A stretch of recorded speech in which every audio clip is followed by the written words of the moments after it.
You're listening to the Duel Assessment Podcast with Green Ranger and Deck Tech. Enjoy the show. It starts now. And that was AlphaGT Bill as Marik. Thank you very much for the intro. This is April 7th, 2018, and this is the Duel Assessment, your podcast for Yu-Gi-Oh! Duel Links. My name is Green Ranger. And I'm Deck Tech. And last week was a really eventful week, and this week is a bit more chill, but we do have the big event in the Kaiba Cup. It's back. Came back in the middle of the week, but we do have some other things to talk about in addition to the Kaiba Cup.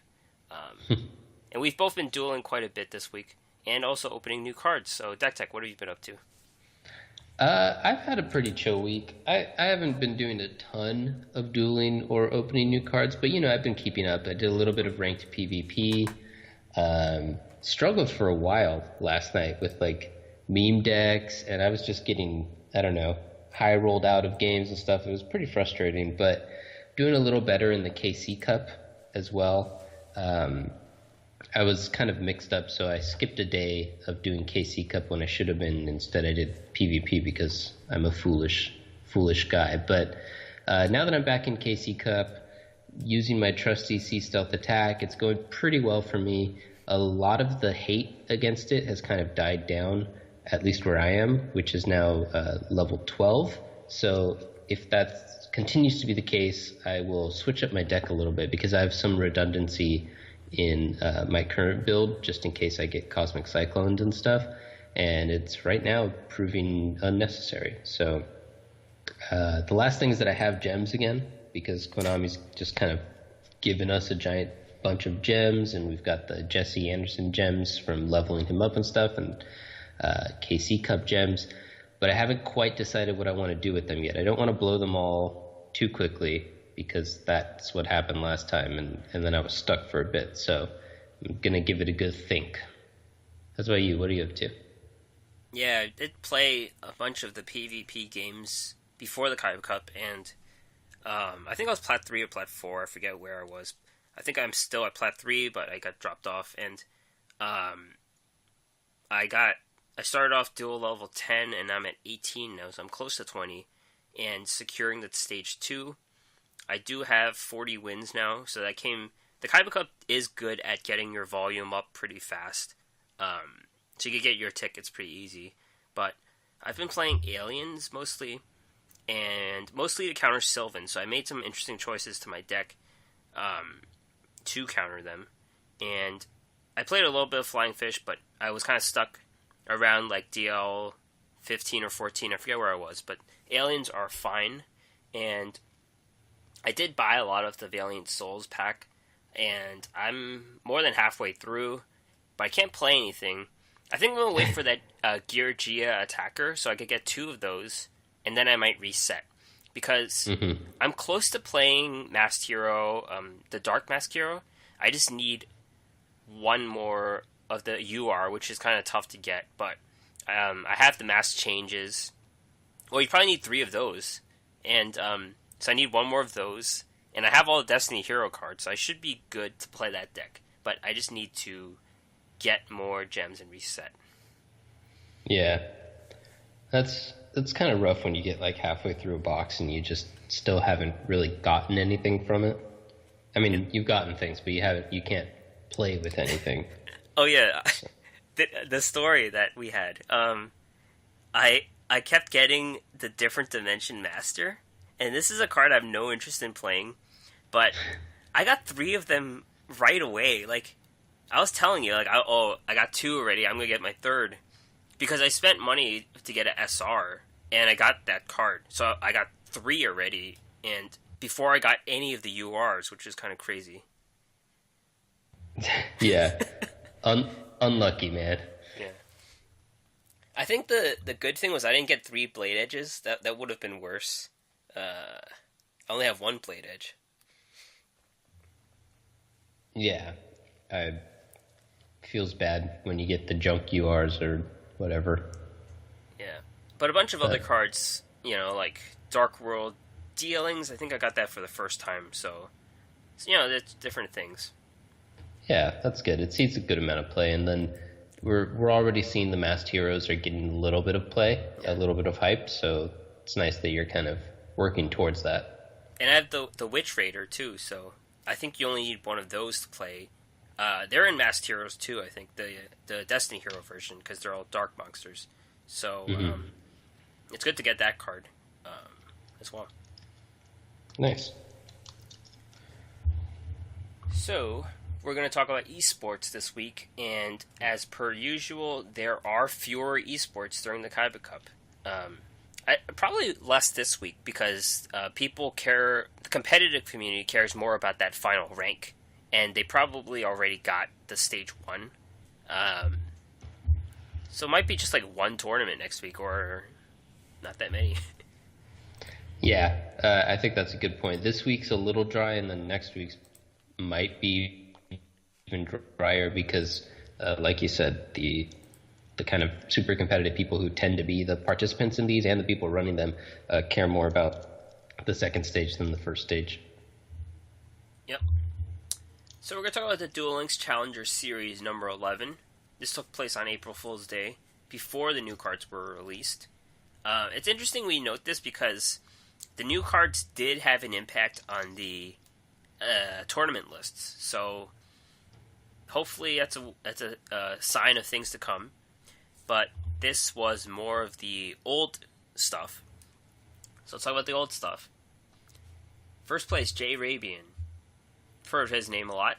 He is a streamer. He played Restart Sylvans. And this is a different archetype. It's not really a different archetype, but there are new cards here. And he has Dark World Lightning. He has 2 of those. 1 Econ and a Wonder Balloons. So it kind of makes use of the discards, I guess, to weaken your opponent, and with Wonder Balloons, and of course Dark World Lightning can counter any set, which means you could counter a Mushroom that's face down, or any of the Sylvans that are face down as well. Yeah, it seems like his choices were... I mean, we've seen some Sylvans using the discard to their advantage before. Tribute to the Doomed is not unheard of. In Sylvans, it's like core, something you see fairly frequently. But Wonder Balloons is a card that we haven't seen really in any capacity in a while, and it's a little bit brave because you've got Cosmic Cyclones going on and stuff, but I guess if you don't mind discarding cards because you're trying to take advantage of the discard anyway, then it's a solid card. And I do like that he's trying to use all of the resources of the deck instead of just kind of more of a one-trick, combo type deck, like a lot of people seem to be trying to make it. This makes it seem a little bit more of a well-rounded deck. Yeah, and the side deck has some cards that I have used as well, which include Forbidden Chalice and Different Dimension Ground, which are both... Chalice does more because it can work against any effect, but Different Dimension Ground is specifically for Sylvans and sometimes Cyber Angels too. Yeah, I think he was very heavily anti-Sylvan in his list, both in his main deck and his sideboard. And I think as we saw, it paid off for him. He got first place. We're about to talk about the other decks, and it was just a good meta call. Yep. Second place, Who is KP? Another Sylvan deck. This is the more traditional list, and that we mean there's Ultimate Providence in Econ. Yeah, so when we talk about Sylvans, we're almost always talking about a pretty set core of monsters. This one only runs one world carrot weight champion. Sometimes you see 2 or even 3 of those, but other than that, he's got 1 Sylvan Lotus Wayne in there. But for the most part, you want 2 to 3 mushrooms, depending on how many you have. You want 3 of the Martial Leaf. You want 3 of the Rose Lover. You want a couple of the Tribute guys. So basically, when we're talking about the differences in the decks, we're mostly talking about the skill and those 4 to 5 spell trap cards. And so his are a little bit more of the traditional ones with those Providence, and the Econ's sideboard's a little bit different, but it's kind of closer to the norm than what we see with J-Rabians. Yep. And I'll comment something after we go about the third one. The third one is Sauce God, also Sylvans. And this one has Tribute to the Doomed and 3 Econs. Mm-hmm. And so this one I would say is kind of like the most traditional. This is the one that seems to match what I've seen most frequently. It's got the 2 carrot weights. It's got another Tribute to the Doomed in the side, and then the 2 Ultimate Providence in the side. So it's a lot of the types of cards that you frequently see with this list. Yeah. What I noticed is none of these have Magical Merchant in them. And the second list has Lotus Swain, which helps them prevent fatigue, I guess. That's what that card's good for. But I'm wondering why these don't have Merchant. I guess they mill themselves out all the time. Is that what it is? Yeah, I think the Merchant is just... it's kind of going more towards that combo route that we were talking about. Usually, you don't need to activate like 4 Sylvans in the same turn. So, I mean, I guess sometimes you do. Sometimes people will set their whole hand, and then you want it. But I think the idea here is that you're just playing a solid deck instead of playing one bad card that kind of makes everything else explosive. And I also think the Merchant is more of like when you run more than 20 cards, and these are all 20 card decks, right? They are. Yeah. So I think that's a nod to these people just preferring to kind of have like a solid deck instead of that. You could call it more gimmicky, but what it is it's more of a gamble, I think, because it's a weak card that can have a very high, powerful payoff. Right.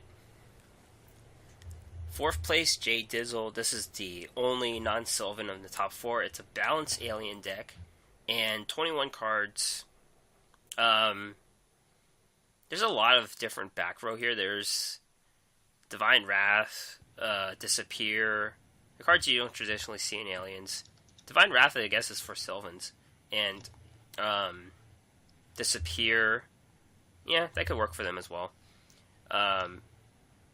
Divine Wrath and Disappear are also both hit Sea Stealth attack. Oh, yeah.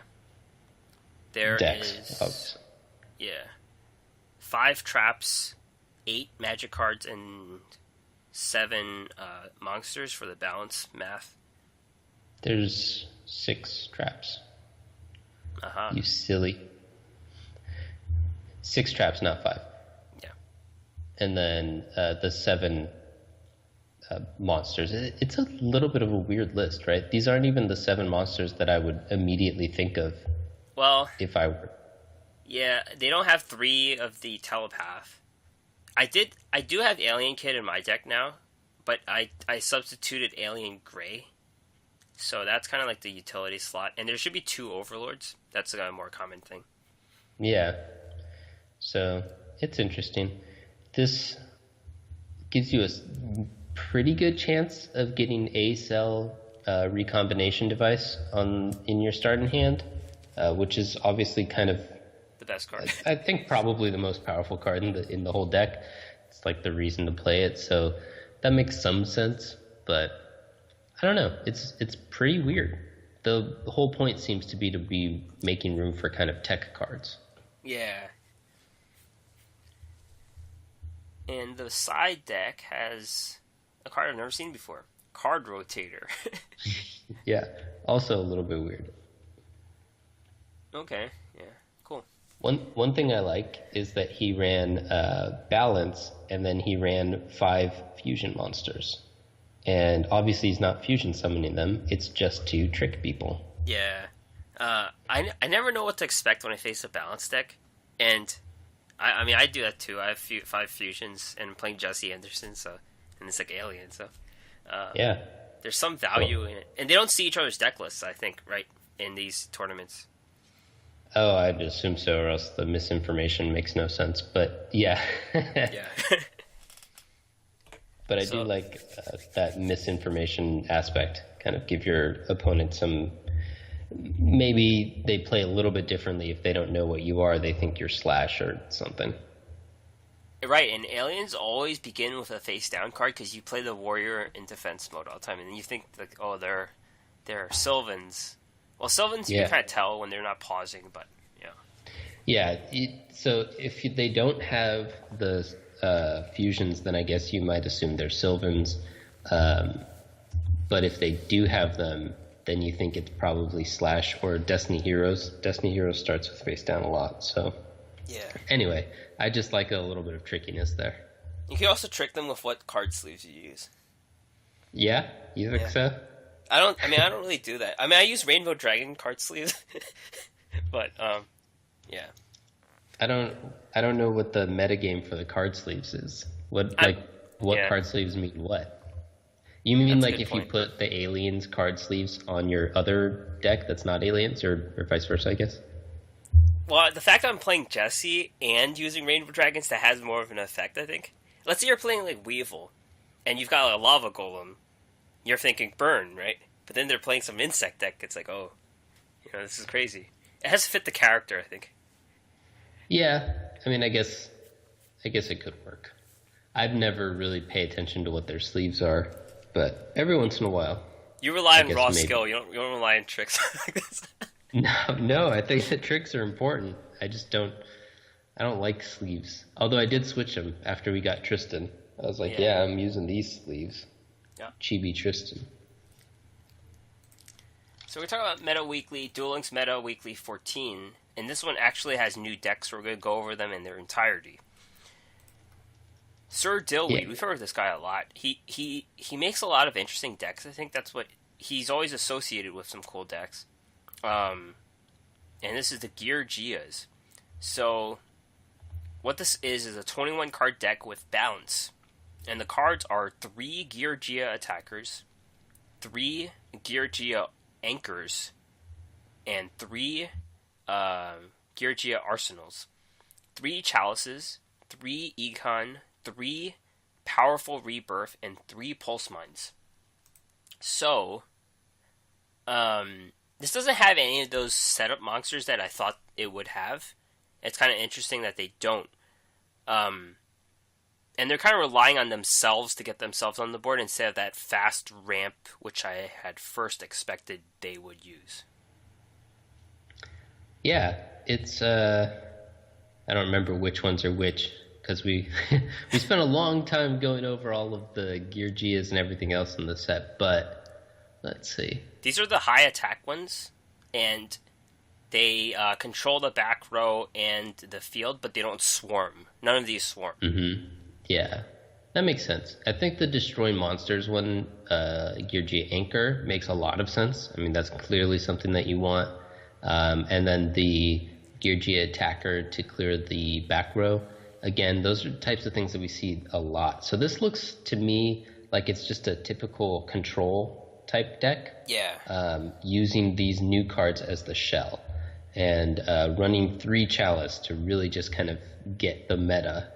But other than that, I guess the powerful rebirths are more for swarming than using the actual Gear Gias to do it. Yep.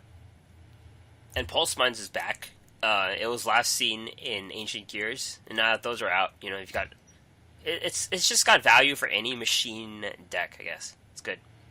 Yeah, it's a great card. So whenever you see any type of aggro control list like these, like Ancient Gears was, then you're probably going to see any aggro control that runs machines, of course, because you need that to make it work. But it's just a really powerful card. Second place skill shot, restart, mask change heroes, destiny draw. So let's go over this deck. Restart is the skill instead of destiny calling. Got 2 Destiny Hero Malicious, 1 Decider, 3 Celestials, 3 Vision Hero Vions, 1 Dreamer, 2 Cosmic Cyclone, 2 Mask Change, 2 Chalice, 2 Econ, 1 Polymerization, 1 Powerful Rebirth, and then this extra deck is important. 2 Masked Hero Anki, 1 Vision Hero Trinity, and 2 Destiny Hero Dangerous. Yeah, so a lot of people I've seen have said that you need 2 Anki if you want to play with the masks. So there's that. Yeah. Other than that, I'm seeing a lot of the typical Destiny hero, like the most powerful ones, and some tech cards. Is there anything that you kind of... They don't have... So Drill Dark is a card you saw 3 of typically, and that one special summons 2 guys on the board. And this is... those are more based on the polymerization and diffusion, but this one is more about the masked heroes, so the other fusion monsters don't really matter as much. And you do have the 3 Vision Hero Vions to tutor polymerization. So that's why Drill Dark's not here, I guess. Mm-hmm. And then Destiny Hero Celestial is just a fairly strong card. And it obviously lets you refill, but just kind of on his own, it's decent as well. So, cool deck.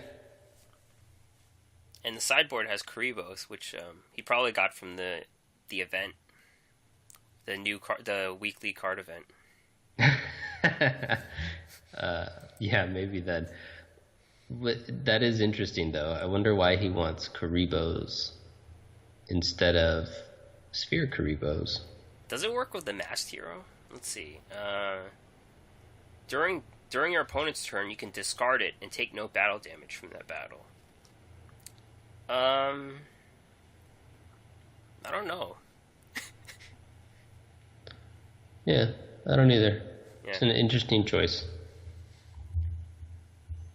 There must be some reason. Maybe the reason, though, is that he doesn't have the other one? I don't know.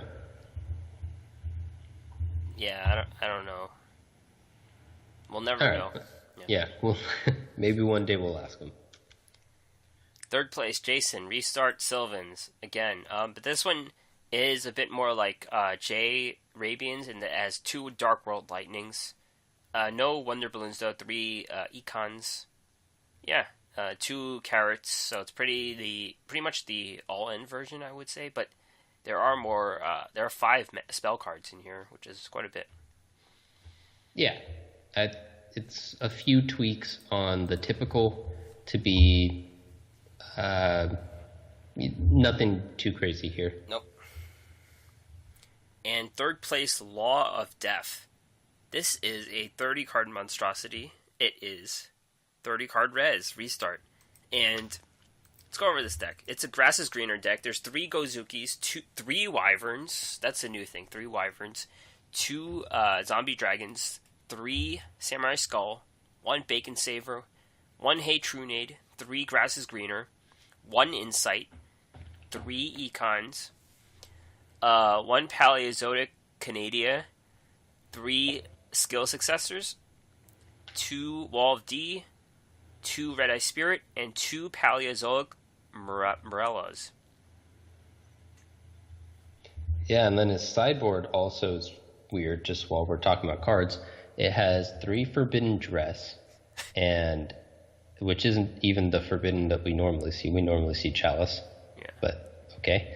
And 2 Reverse Traps. That's the counter Wall of D, I think. I think it is, yeah. And that's hilarious. It's killer, yeah. I wonder, well, Skill Successor makes sense in this deck, because it's better in the graveyard. We get the 800 boost, I could see that. The traps, those Paleozoics, they come back once they're in the graveyard. That makes sense again. Yeah, the 3 Wyverns are also, for that same reason, you're more likely to just kind of get one in the graveyard and pull stuff out for free, including each other. Gozuki makes sense. You can special summon a guy when he's in the graveyard. Yeah, that's true. I do think it's a little weird that he's only running 1 Insight. Yeah. And, because you would think that you're pretty likely to mill it that way. And also, the whole point, I would think that if I were running a 30-card deck, it would be okay because I have all these tutor effects. And you do. Right. He has a couple here with the Gozukis. But one of those tutor effects is the Insight. So Yeah, I think the difference here is he's trying to have the zombie dragons in his hand. So you don't want to send the zombie dragon into the graveyard as much. And there's no storm. And Insight is a card. Sometimes it's just dead. And Storm's good for that, I guess. Yeah, Storm and or what's that guy I like? Snipe Hunter. Neither of those are in here, and both would kind of also make sense because you've got again those couple cards that work in the graveyard, but also things like Grass is Greener. That second Grass is Greener is useless. Yeah, right. So it's a very interesting deck. I wonder how refined it is. If maybe there's a little bit more room to play with it. I would totally try it out if I didn't need 3 skill successor. I'm pretty sure I only have 1. The Paleozoic cards remind me of a deck I faced against the Vagabond. It was just one monster. I think it was the Mars Rover and all trap cards, and there were all of these Paleozoic cards, and they have 2 wetlands. Yes. So it makes it 2400. That's some good stuff. Yeah. Yeah, when I was in PvP earlier, like this week, I saw some weird stuff, and one of them had a couple of the Paleozoics as well, and I don't even know what the deck was. It just had a couple of them in there, and I'm like, okay, things are happening. Cool. Yeah, the Paleozoic Canadia was used in a meta deck I faced. Then they just used it like an econ on me in that game, yeah.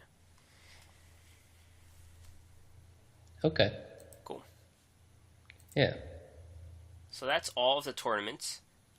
Jesse Anderson finished up, and we could talk about what we did with the EX gems, I guess. The cards, what I find about Jesse is funny is that everyone makes such a big deal about the Crystal Beasts, like in the dialogue, but then like they're literally unplayable in PvP. Like it was just hard to even get the gems on casual. Yeah, it was. Well, all of casual was Jesse Anderson's, right? So everyone was equally, you had a 50-50 chance because everyone was running equally bad decks. And it was good when people worked together. Like the first game, we worked together to get our objectives. Like we didn't kill each other. Yeah, that's nice. I mean, one of you has to get the attack in, at least on one of the tries. So eventually you'll be against each other. But I found that too, where people were like, we just weren't attacking each other because we were both just waiting to get out our stupid dragon. Yeah. There should have been like a wink emote. It's like, yeah. Yeah, but, and then at the end, so it was so easy to get the points throughout the event that I stopped farming him pretty early on. I was just auto-dueling, and because you got points from doing that as well. And I'd gotten all of the event rewards, and I didn't need to farm him because I got all of his rewards as well. And even though we mentioned that it's good to continue farming because you get like gems and stuff, and it's just good value if you can. I just didn't have time because I'm working and whatever. So I was like, oh, well, since I don't have to, I'm not going to. But then at the end, there were still those extra quests for whatever it was, 25 gems each or something. Or 25 EX. EX gems. Yeah, the EX ones. And so I was like, at the end, on the last day, I still had to face him 40 times or something. And I'd only faced him like 16 times at that point. And I was like, oh, no. So I ended up, after I got all of the beat him reward ones, and by the way, some of those I got just by, I was like, I don't have any more time for this, so I was just facing like level 10 ones and just killing them as fast as possible. And then after that, I started just going into level 40 and conceding so that I could get maybe a better chance at better rewards. But for the most part, the surrenders counted for the played against him. So I was just getting those last couple out quickly, and I barely got there to finish it up. Yeah, I didn't finish. I think I did. I played him 40 times, and I just made it out with 2 EX gems. 2 cards from the EX trader, and I just didn't really care to get the third copy of an SR, so yeah. Yeah, that's a good point. I should mention that even though I did get all of those quests done, because I hadn't been farming him, I only had 275 of the EX gems, so I guess that was another reason why you should be farming if you wanted to really min-max the event, you couldn't realistically do it unless you were farming. So, oh well, I was with you where it wasn't a huge deal, so I wasn't terribly concerned that I had to leave one of those on the table. Yeah. I think getting the character was just enough for us, and we were just, let's level him up instead of doing this, I guess. Priorities. Yeah. Yeah, there you go. Alright, let's get to the Kaiba Cup. I think the last Kaiba Cup was 2 months ago. Was it 2 months ago, February? Or was it January? I don't remember, but I do know that last Kaiba Cups, stats were up until this one came up. So it felt like it just ended because we were still even seeing kind of stuff about it. So let's say February. Yeah, sure. Stage 2 officially kicks off on the 13th, and you have automatic entry if you have King of Games in March or April. And there were a few improvements made. Stage 1 advancement. Legend and King of Games players immediately got to dual level 10, so that's what happened with both of us. Deck Tech was King of Games.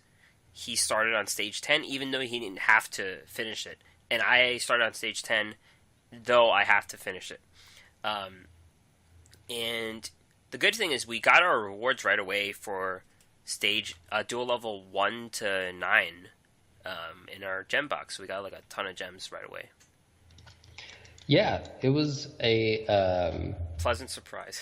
Yeah, it was. It was nice to get those gems. That's part of why I feel so gem rich right now. But it's also just nice because before things like that or like the ranked ladder could feel like kind of punishments where you did so well before that now you don't get all the value that you could have gotten before had you started at the bottom. So it's nice that they kind of reward you in both ways for your prior success. And I guess it does help the new players because they might have quit if they just faced like all these like good players, when they were starting off their dual levels, and they just kept losing because they kept facing people who just showed up to the event.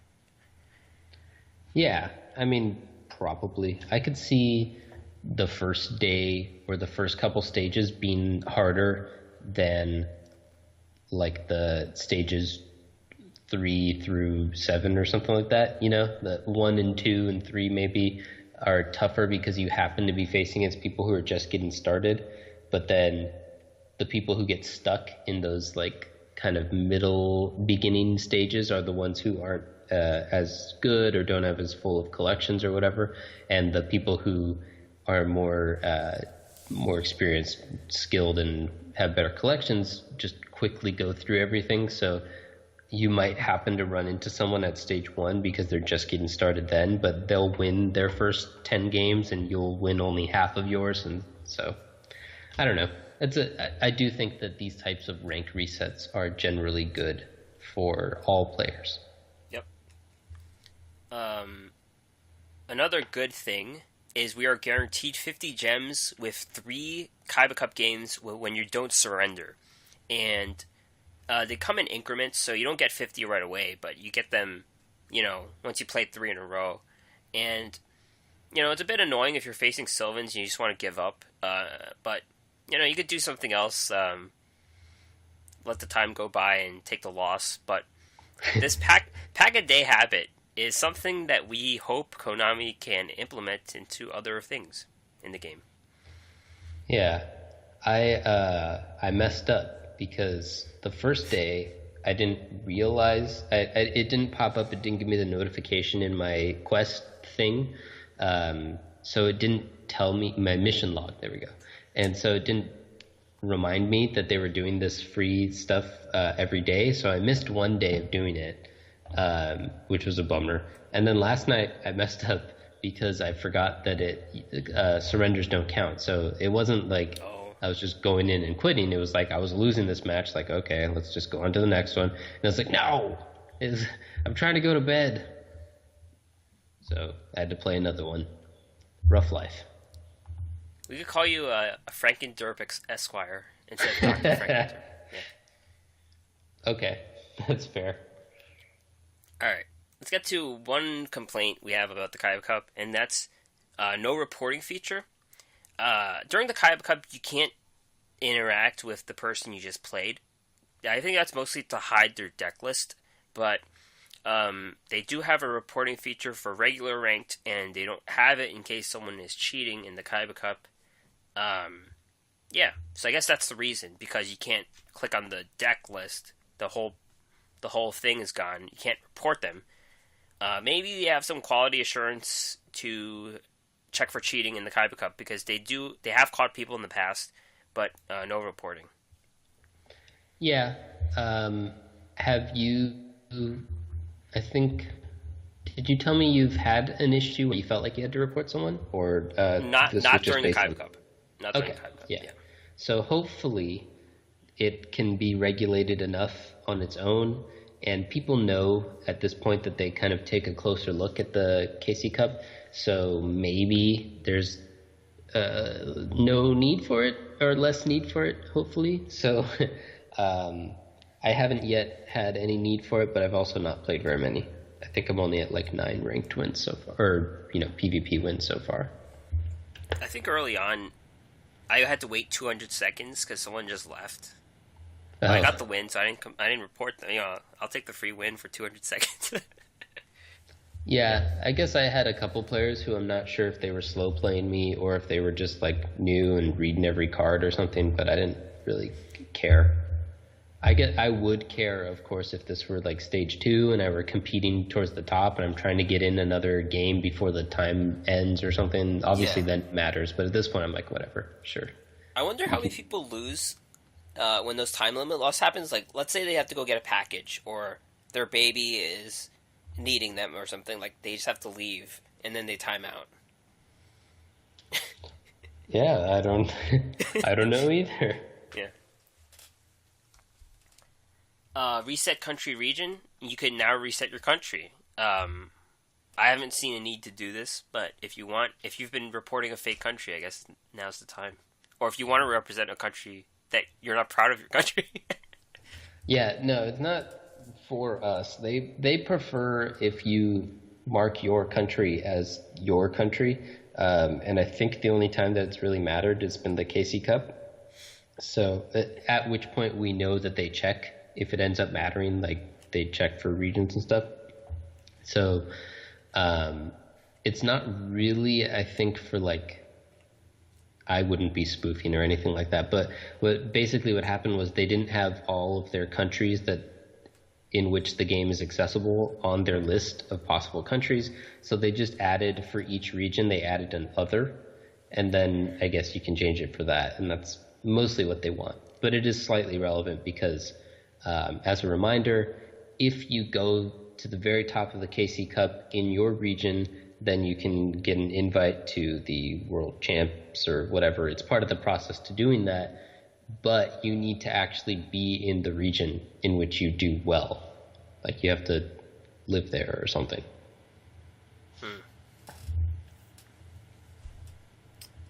All right, 1.5 experience campaign. It's been going on. It's going to go on for 4 more days. We're both going all in and leveling up Jesse, right? Yeah, I mean, I'm not really like forcing it, but I just doing auto duels and playing him.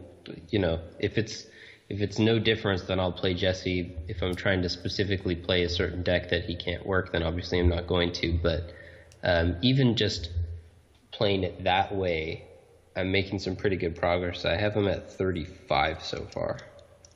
Yeah. It felt like eternity back then, like to level up all my characters. I think it was always easy for you, but for me it was always difficult. And then they released it on Steam, and then I was just able to do it all the time. But, yeah, we just need a level cap increase or a stage up, because we're burning through Jesse really fast. Yeah. Well, the level cap increase is coming at the end of the month. We know that. They've already announced that. And the stage up, we don't know if they have plans to do that anytime soon. I'm not at that max yet. I don't even know what missions I'm sitting on. I haven't really paid attention to that. But I did go through several more of the levels back in my dark times when I was hungry for gems, trying to get through boxes. So I'll probably get to that cap at some point as well. So I think that this is just to help people catch up. I don't think that the intent is specifically to have you all maxed out when they get to the level cap, but I do think that I will be maxed out when they get to the level cap. Yeah, probably this time next week we'll have level 40. Yeah, it's a pretty good chance. Those last levels are the longest and the hardest, but I do think that it's probably enough time to get them done. Yeah. All right. Let's talk about new season ranked rewards. 3 new cards. They didn't really show the rarity of the cards, so I can't really say what Cyber Archfiend is, unfortunately. I know Midshield Gardener is a rare, Swordsman is a N, but I don't know what Cyber Archfiend is. We might be able to check, right? Yeah, if we have the game on. But anyway, you keep talking, I'll see if I can check. Cyber Archfiend. 4-star 1000, 2000 Dark Fiend. At the beginning of your draw phase, if you have no cards in your hand, draw 1 more card in addition to the normal draw. During your end phase, if you have 1 or more cards in your hand, destroy this card. So this card has... It might see some play. It's 2000 defense, so usually it gets hit, and then it stays on the board, and then you could draw 2 cards. It's good for handless, but handless isn't a thing. So right now, it could work for helping Archfiends and Dark Worlds refill. Yeah, that's what I'm thinking. That's kind of where it seems like it wants to fit. It is an SR. I just found it in here. It's interesting. It has some possible uses, so might be worth picking up with your SR tickets, especially since you likely already have a lot of the other stuff in here. Don't these guys all look like an imitation of Summoned Skull? Like they're all trying to be Summoned Skull, but they're not. Yeah, I guess that's just what Archfiends looks like or something. I don't know. But yes, he does look like... He's like Robo's Summoned Skull. Does Summoned Skull have wings? He has wings. He does, yeah. Yeah. Okay, that's weird, but... Okay. Mid-Shield Gardener. 4-star 100, 1800. Once per turn, you can flip this card into face-down defense. Negate the activation of a spell card that targets this face-down monster. At that time, flip this card into face-up defense. So this is kind of the opposite of Big Shield Gardener in that it negates the spell instead of putting them into attack mode. But who's gonna use it on this guy? Like, you could hit through 1800 pretty easily nowadays. Yeah, I don't think this one's particularly good. That's probably why it's just a rare. Like, cause sure, like I'll spend my rare on this. It doesn't really matter. Rare tickets. Yeah, this is Big Shield Gardener as a teenager. Like he just didn't. Yeah, he's the mid Shield Gardener. That makes sense to me. He never got more attack though, unfortunately, when he grew up. So. Yeah. Oh well. And then the Swordsman from a Distant Land. I don't have the stats on this guy. It's like 1-star, 200, 300. I forget what it is. But its effect is, after it battles a card, during the 5th turn afterwards, the card is destroyed. Something like that. So that's 2 full turns, and then it comes back to your turn, and they are destroyed. It's a leisurely effect. Yeah. In the announcement description, it says leisurely effect. It's very leisurely. I agree. That's the best way to describe bad. Well, yeah, it's bad in a specific way. It's very slow, which makes it leisurely. But I don't know. Maybe Life Cost Tea 0 can do something with it, so you don't take damage. Maybe. That's the only way. Yeah, I don't think it sees any play in any way. Yeah. So those are the cards. I don't think I even got it with my end ticket. I'm not sure if I did. I haven't picked mine out yet, so I might yet get it. We'll see. Yeah, we'll see. All I remember is the leisurely effect. I was looking at my phone, so I don't even know what you just read. As for its ability, I don't even care. I don't even know what its real effect is. Doesn't matter. I'm going to pick it up because it's leisurely. I've decided. The words they use are really funny sometimes. Oh. Yeah, I mean, that's because they're a Japanese company, I think. And so every once in a Yeah. while it's just a little bit weird when it comes over to English, but I like it. Yeah, it reminds me of Helping Robo for Combat. Yeah. The best. Anyways, 4 leaked cards. So one of these is going to come from the Dual Fund, and 3 are probably going to come from the card trader. That makes sense when you have 3 random cards and they don't fit with anything. They're probably from the trader. Um, Intrigue Shield. Trap card. Target one face-up monster you control, equip it with this card. Once per turn while the equipped monster is in attack, it cannot be destroyed by battle. You take no battle damage from attacks involving it. So, this would have been really good early on, but now, you have so much effect damage. Super Rush Headlong. Monsters attack as an effect, like the whale. They have hard removals as effects with the Sylvans. Anything, really. So, battle damage, it's good if, like, let's say, all the effect is gone and then it's just like, Hazy Flame is the meta. Then maybe it might see some play, but there's too much effect stuff going on. Yeah, I don't think that this is super strong. I think the way that it's supposed to work is you attack and they like wall of D or mirror wall you and you go, aha, protected. But that's not a very strong way for it to work. Like, I don't think that's an incredibly powerful effect. Yeah. Spell Strider, 4-star 1800 600 warrior. If this card is in your hand, you can target 2 face-up spell cards on the field, 1 from each side of the field. Banish them. If you do, special summon this card. So this one's interesting. Any free special summon gets your consideration, and this one banishes a face-up spell. And field spells are common. You might make some use out of this with Joey's Sagin on the field. Yeah. I think you're right. There's some interesting ones. There's probably, I can't think of them off the top of my head, but there's probably some face-up spells. I think Big Bang Shot is one where you can use it like even as the cost part that is on your side of the field, you can use it as a benefit as well. And then your opponent will lose their field or their wonder balloons, whatever it is that you're removing on their side. So it seems like you can make it so that it's like you get 2 benefits and they get 1 loss for your card. And in those cases, that's a very powerful kind of flip the board effect. Yeah. So it's a little bit, it again feels like kind of where this game was maybe a couple months ago, probably right before Cyber Angels. This would have been a really powerful card. I think now it's probably not quite good enough because we're in the phase where we're like special summoning multiple monsters per turn and winning games really quickly and stuff. And so it doesn't seem to fit now, but it could. Yeah. Dr. Frankenderp, 300 Psychic.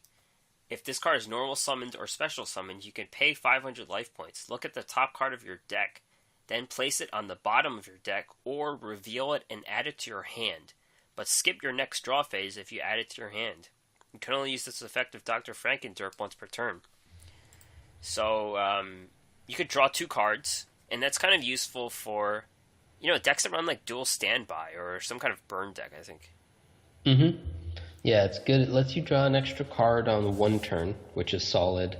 It could work for combos. It could work just for any deck. If you're pretty sure you're winning that turn, then the downside doesn't matter, right? You just need an extra card so that you can, I don't know, give yourself a little insurance, or you're digging for your anti-magic arrows or whatever it is, but you think you have it on lock. Or it's just good for every turn, I think, because the effect is, of course, whether it's worth the monster or not is a different question, but the effect is good for every turn because what it means is you get to choose your card draw, basically. You could put something on the bottom if it's not good enough, and if it is good enough, you can draw it now and skip your next turn draw, but it's pretty much the same as if you had just drawn it next turn. It's actually a little bit better.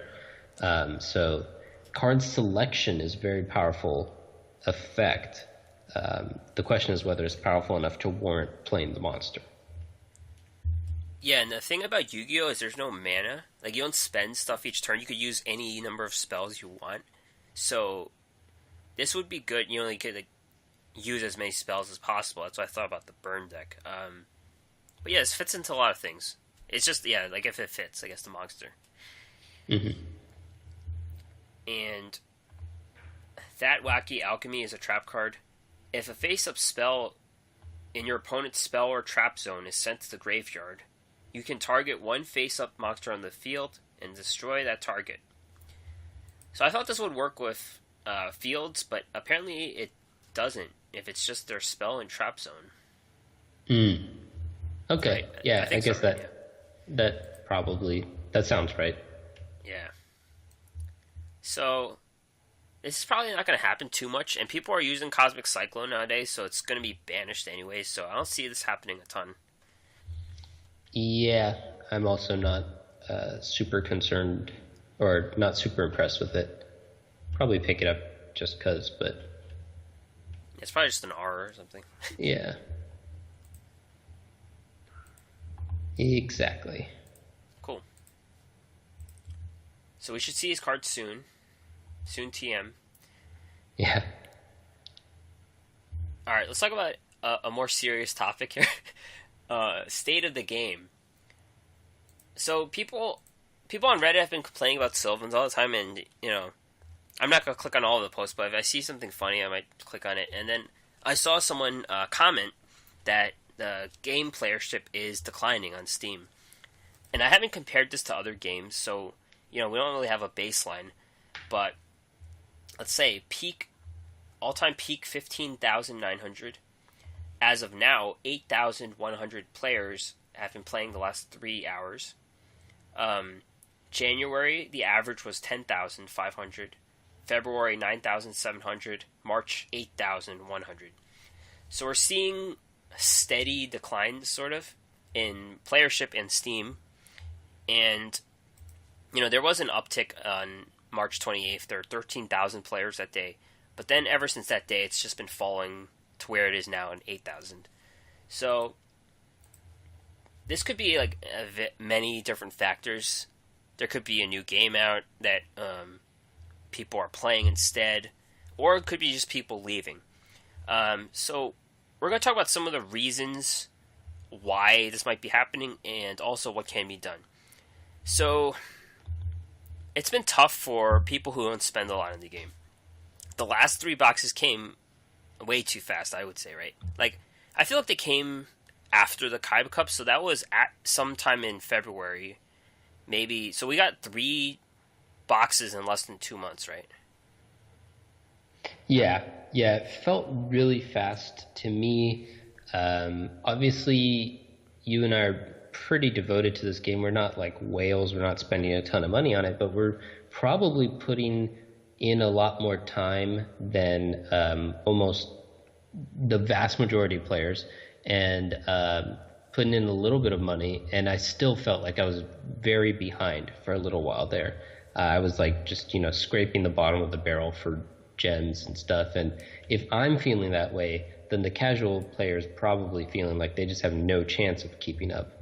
And I do think that there's an interesting benefit to Konami's plan of just releasing so much content that it really keeps things fresh. And they've done a fairly good job of balancing it. But at the same time, there's a lot of fun in trying out all the new things. And it's like you feel like you're missing out if you don't get that opportunity. You feel like, what's the point of playing this game if I can't even play with the cards, if I can't keep up? Yeah. And regardless of whether or not they're the most powerful, I mean, you could get by with one of those 3 boxes. You could play you could either do Aliens or Sea Stealth Attack from that box. You can do the Sylvans from the next box. And I'm thinking the Heroes mass change thing, it's still early to tell, but it seems like it's probably a decent option for the third box. So you don't need to buy all three. And maybe that's what Konami was thinking. But it still feels bad when it's like, okay, well, here's all these cool new things that I'd like to try out, but I can't. And you don't want your players to feel bad, especially when they're like, the point of making players feel like they're missing out on something is to encourage them to do more. But when you're playing as frequently as we are, then the do more is just spend money, and then that feels really bad. So, right, yeah, I think. Did you have gems saved up for the water deck? You did, right? Yes, I spent like 10K gems or something like that at that point. Yeah, I remember there was a time you specifically said you had gems in your inbox, I think, and that box bled you out so that your Rage of the Forest, you couldn't buy any, right? I think that was the scenario. Yeah. And Valiant Souls, you still haven't bought any of the packs, right? Right, yeah. So I'm back up to like 3,000 or something gems, but that's because I haven't spent any on the Valiant Souls. Yeah, and Rage of the Forest, I guess I got lucky because I didn't have to buy everything, but I got all the SRs and URs, but I only have one of each, so I can't say I can play the best Sylvan's deck. I'm probably not going to play Sylvan's because I hate it, but let's say like I can't play the 3 mushroom version if I wanted to. Valiant Souls, as I mentioned, I can't play anything right now because I need to buy it again. And the water set, I've got the 2 whales and the 2 sea stealth, but I only have 1 abyss warrior, so where am I going to be with that? I feel like I have like a bunch of incomplete decks, so I'm playing like the cheap stuff. Mm-hmm. Yeah. Yeah, I do think that that's kind of always been a problem with the game, is that to encourage like buying more packs and stuff, you basically have to buy multiple packs, multiple sets, multiple times through, which is just another kind of feels bad moment because you're buying, whatever it is, 100 extra packs for 1 card, which means that 99 packs are going to be busts for you, which I think in other games it's a little bit better for that because it can you can like disenchant or whatever you want to call it your cards you don't want to get the cards you do want. So it reduces that need to buy all these extra packs, and it also makes use of all these extra cards. We do have kind of a similar disenchant option, but it's not very useful because there's like, if you're grinding up a bunch of N's and R's, you don't really get much out of that. So I think that's another way that they could improve. Yeah. And another thing is the game's complexity. This can't be unavoidable because this is unavoidable because Yu-Gi-Oh! Is a very complex game, and it's going to get more complex as we move on to new cards. And it's possible people just stopped playing because they wanted to play with Dark Magician and Blue Eyes White Dragon. That was it. And there probably are people who quit because of that. But we were willing to try the new mechanics ourselves, and we haven't even gotten to the more complicated things, monster mechanics. But we do know that cards are having multiple effects.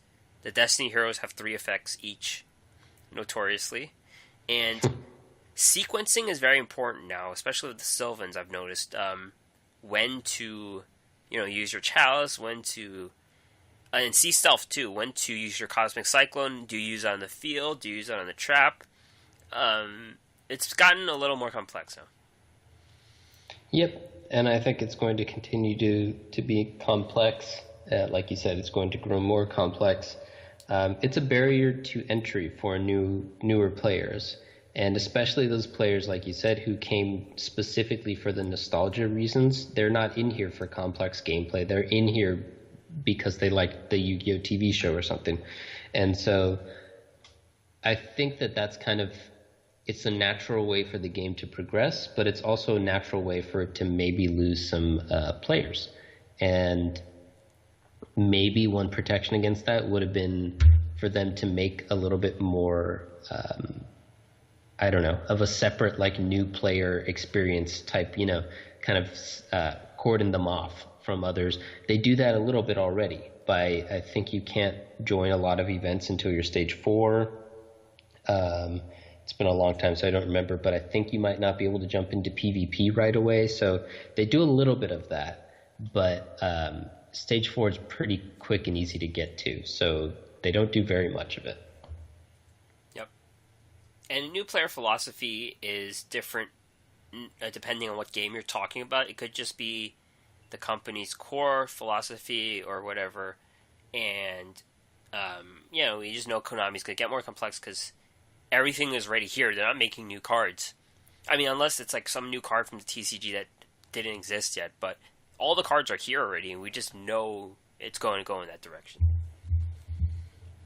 Yep. Alright, what can be done? Some suggestions. The 50 packs a day, 50 gems, 50 packs a day, I've been looking at heaven or something, but 50 gems a day thing from the Kaiba Cup, that could be something, not 50. 50 could be too generous. I mean, we would like it, but it could be too generous. But right now we're operating on 15 guaranteed gems a week, I think. It's from the weekly missions. If you do your PvP, you get 15. No, you have to win 10 duels, I believe, and 5 PvP. So it's 15. But it would be nice to see, like X gems for not surrendering in ranked or event games. Mm-hmm. Yeah, I agree. I think that the stream of like free, recurring, infinite gem sources is very limited. So it means that your gems are very much tied to events, which you have no control over, of course, and your character levels and your stage levels, which are finite. So there comes a certain point where after you play a certain amount, there's very minimal return on investment on your time. Yeah. And so it would be nice to kind of continue to encourage that and to encourage it more by having more of these sources of recurring gems. And I guess the business side of it that we don't see or we don't know a ton of is when is the company making money and when are they, like, what's the balance? Like, how much is enough and how much are you losing money? Like, I guess that's the part we don't see. Yeah, of course. They have to make money or else they're not going to continue doing the game.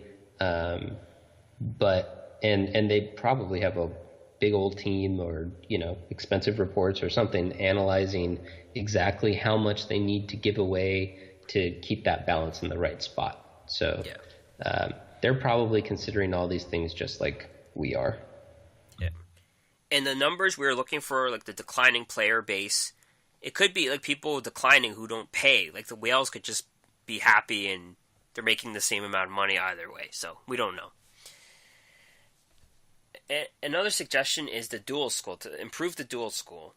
Right now, we just go there to get 3 gems if we're desperate for loner deck duels, which is what we've been both doing, sort of. And also do the quizzes when they have a new box, so we can get gems.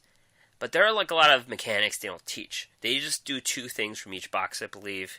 And it could be an opportunity for us, not even just giving us gems in the duel school, but just to teach people how to play certain cards, and also let people play of cards they don't have. Yeah, I think so. It's a cool aspect of the game that they've probably not really fully tapped. I also like that the quizzes kind of, like you said, teach us kind of mechanics, but I don't think they do it very well because usually the quizzes most of the quizzes are really easy. There's a couple that have been tough, but most of them are like you have 2 cards in your hand, and one of them says if you play this other card after you've played the first card, then you get big effect that deals exactly amount of damage as the opponent has life left or something like that. So most of the quizzes are really easy where it's just like, okay, 1, 2, 3, I did the quiz. They're more like, I don't know, simple tutorials than quizzes. So I do think there's areas to grow both in terms of what they give and in terms of how they teach and promote it. Yeah, and also the quizzes all have you going on the attack, I feel like. And you could learn a lot just being a defensive player. Like, there are a lot of skills about when to activate which trap card to take over your opponent when they're attacking. They don't have any of those. You're always the one who's attacking. Yeah, that's interesting. That's a good point. They're all also one turn, when they could be multiple turn events, including both the attack and the defense. So there's a lot of room to grow with the duel school. Yep. So maybe these are some ways to fix the game, to make it better. Yeah. All right. And the last one was that crafting / fix to the continued attempts to fix the card trader or upgrade the card trader, like we mentioned. Yep. All right, we're going to go over some last things. Upcoming news. Duel-a-thon is confirmed from the 9th to 18th. You can expect that trap card, that intriguing shield card. Crowler will be at the gate mid-April. Pulse Mines is good, so get that card. I don't know if Ancient Gears might come back in the future. We'll see. Maybe not. Yeah. Yami Marik returns. Obtainable Legendary Duelist, and probably Obelisk, if he's the only God card left, so Obelisk probably. Battle City event, late April. We're going to see the tournament, because it's been data mined, sort of. We kind of know what affects, what skills. Ishizu has, like, special skills, so those are the Battle City things. Level cap increase. We want more gems and cards, so there they are. Mm-hmm. Elegant Mai, I don't know if she's going to bring Amazons or what. Last time it was Venu, I believe. Venu and Swift's Birdman Joe were the were the cards. Yeah. But Venu saw some play, right, in Cyber Angels, I feel like. It did, yeah. It saw a little play in Cyber Angels, and it's like an almost good enough card. I think what happened was it would have been what happened had Saphira not come. Yeah. After the nerf, so... And another Duel-a-thon and new obtainable Legendary Duelist in May. They're ready to take over the world. We want another Legendary Duelist. They can let them take over the world. Yep. Yeah, that's right. So, looks like late April, early May, there's going to be another big influx of gems. So, that's another way that the timing's a little interesting, because we had like this drought, and then we have a big influx, and then we have the Kaiba Cup. There's probably, not a new set coming out again, maybe until May. So there's like, the timing's just all a little bit weird. I don't know, but there it is. Yep. So that's us. We didn't have to play a quiz show today. Yeah, you thought we were going to, but we were good. Yeah. Maybe I'll do one for the Battle City. I'll have Battle City monsters for you. Oh, baby. Yeah. That's it for us today. Thanks for listening. You can listen to us and subscribe and rate on iTunes, Stitcher, Google Play Music, Overcast, and YouTube. This episode will probably be on YouTube. The last one was too big, so we couldn't upload it. Sorry. Check out the podcast and more on our website, theduelassessment.wordpress.com. If you want to help support our work, patreon.com/duel_assessment. Send us an email with any questions to duelassessment@gmail.com. And you can find us on Twitter, duel_assessment, me at Green Ranger HS, DeckTech at HS DeckTech. That's right. We'll see you guys next time.